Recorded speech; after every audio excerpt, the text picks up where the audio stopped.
is how to determine the what factors affect friction involving a shoe and a surface. You also know that's going to look a little different if you are on gravel versus sandpaper versus the road. Now, friction is very important when you're talking about road surfaces as driving in a car. And so what I'm going to do is I'm going to show you a few things where skid marks and friction on road surface is actually quite helpful. So say Highway Patrol ends up at a car crash and they need to do a crash scene investigation. One of the first things that they want to do is they want to figure out how fast the vehicles are moving prior to the collision. So if there is inconsistencies in the stories that they give. One of the things that they pull out to do this is called a drag sled. So on the picture you can see the drag sled. You've got two officers that are using it. I'll show another picture in just a minute. And essentially what they have is exactly what you are doing in the lab today. They have a device that is on the surface of the road. It's attached to kind of a spring scale sort of device. And what they will do is they will just pull it at a constant rate going across the pavement. Now, here's another picture of them doing the exact same thing at the scene of a crash. When they're using the drag sled, what it will give them is it gives them information about the coefficient of friction. The coefficient of friction is going to be unique for any two surfaces that are interacting with one another. So the coefficient of friction on pavement with a certain kind of tire would be a specific number. Coefficient of friction on gravel would be a specific number. Coefficient of friction on wet surfaces would also be different, as well as if you have slick surfaces with snow or ice, things like that. When they determine the coefficient of friction, essentially there is a formula they can plug in and they can figure out, based on the length of the skid marks, exactly how fast the vehicles are going. Once again, this can help determine fault or even cause of crashes. Second thing that we have is that they'll do to determine the friction on road surfaces. They'll use the drag sled, which you've seen already, but they'll also use test skid marks. Now, these are two photos. This part of Columbia might look a little bit familiar. This is Highway 63, the northbound lane, headed toward Moberly, right in front of the Super Walmart. Now, this was several years ago, and we'll talk about this crash a little bit later, but here are some actual photos of test skids. Now, let me use my tool here and mark up just a little bit of where you can see. These are, I'm going to mark them in red, the original skid marks of the crash. Okay, so here are the original skid marks. Now, what they'll do, the police officers will do, is they will come in with their test skid vehicle. And so if you take a look at these short skid marks here on both sides, those are what we call test skids. The police officers will come in, they will do a test skid mark, and they will then measure that test skid mark. That test skid mark will do the same thing. It will determine the coefficient of friction. So again, it will help police officers figure out exactly how fast the vehicles are going. The other thing that you'll notice is just how dark the skid marks are.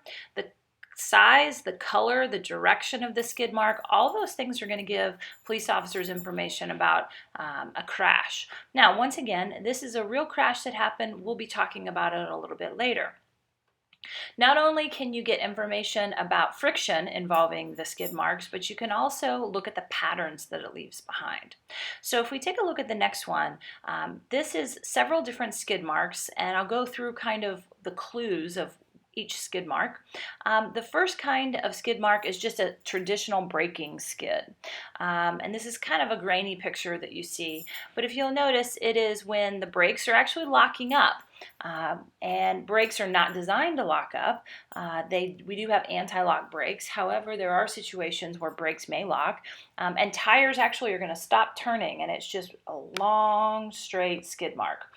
So when you're looking at this skid mark over to the side, here they are, nice, long, and straight. That would be just a traditional braking skid that might occur. Now, there are other kinds of skids, though. The next one could be a turning skid mark. A turning skid mark is, say, you have a rapid turn of the wheel while braking. Maybe you're trying to avoid another car, or perhaps there's a deer in the middle of the road and you're trying to avoid that as well. So those rapid braking turning skids, you can see, this one kind of makes an S shape. Okay, it comes in, skids around, and obviously they're trying to avoid something. So as a crash scene investigator, if there's nothing left except for the skid marks, then you know that there was something that the driver was having to avoid.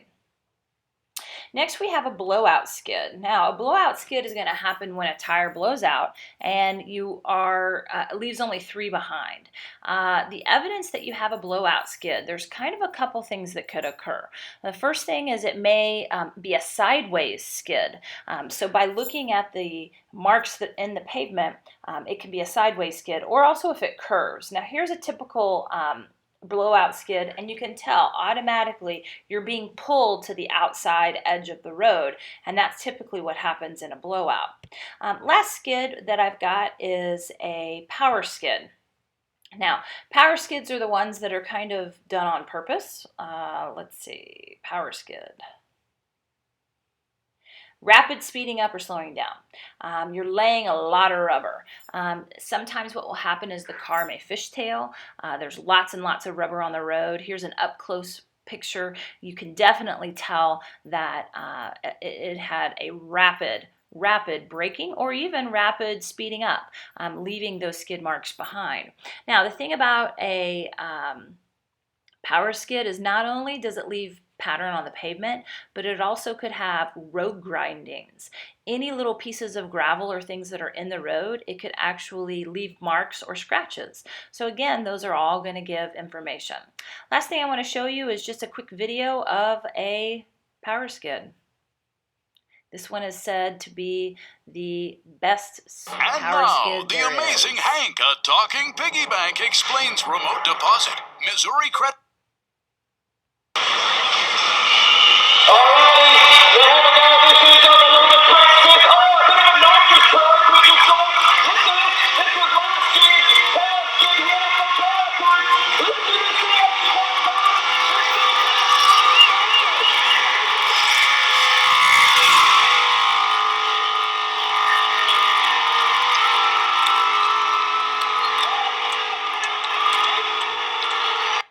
Now what you can tell from that all the way down is the rapid fishtail. The back end is turning and turning and turning.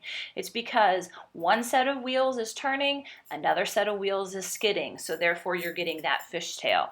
You also see that kind of a fishtail happen with tractor trailers, and it really is a difference in one set of wheels is locked, one set of wheels is not. So you end up with kinetic friction on one part of the vehicle and static friction on the other, causing fishtails.